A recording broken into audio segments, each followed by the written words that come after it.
మహేష్ కుమార్ గౌడ్ గారు ప్రభుత్వం లేనట్టున్నారు. మరి వారికి ఇన్ఫర్మేషన్ ఉన్నదో లేదో. 6 గ్యారంటీలు 80% పూర్తి చేసినామంటున్నారు కదా. మరి ఏ డాష్ మీద, మరి మీ ఛానల్లోనా మీరు చెప్పిన చోటనా నేను చర్చకు వస్తాను. ఏ ఒక్క గ్యారంటీ అయినా పూర్తిగా అమలు చేసినట్టుగా మీరు రుజువు చేస్తే నేను దేనికైనా సిద్ధమని తెలియజేస్తా ఉన్నాను. పూర్తిగా ప్రజల్ని మోసం చేసి కాంగ్రెస్ పార్టీ అబద్ధాల పునాదుల మీద నిర్మాణమైనటువంటి కాంగ్రెస్ ప్రభుత్వం పూర్తిగా అన్ని వర్గాల ప్రజానీకాన్ని మోసం చేసి 6 గ్యారంటీలతో పాటు 420 హామీలను తుంగలు తొక్కి ఈరోజు ప్రజల్ని మోసం చేసినటువంటి ఈ ప్రభుత్వాన్ని ఎప్పుడు బొంద పెడదామని చెప్పి ప్రజలు సిద్ధంగా ఉన్నారు. రేపు నిజంగా మహేష్ కుమార్ గౌడ్కి అంతగానం విశ్వాసం ఉంటే రేపు డిజాల్వ్ చేసి అధికారం రమ్మని చెప్పండి. అప్పుడు నేను దేనికైనా ఏ ఛాలెంజ్కైనా సిద్ధంగా ఉన్నానని తెలియజేస్తా ఉన్నాను.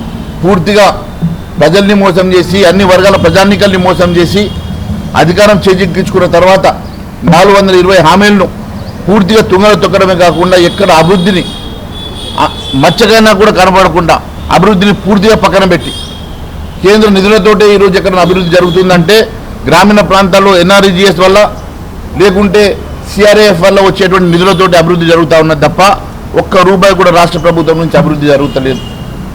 ఈ డబ్బులు ఎక్కడ కాంట్రాక్టర్లకు ఇచ్చి ఎక్కడ కమిషన్ల కోసం మాత్రమే మీరు పనిచేస్తూ ఉన్నారు తప్ప ఈరోజు ఇచ్చిన హామీలు కానీ అభివృద్ధి కార్యక్రమాలు కానీ ఎక్కడ కూడా కానరాక కేవలం రోజుకు అవినీతితో రోజుకు కుంభకోణాలతో ఈ రాష్ట్ర ప్రభుత్వం కూరుకుపోతున్న సంగతి నేను తెలియజేస్తా ఉన్నాను.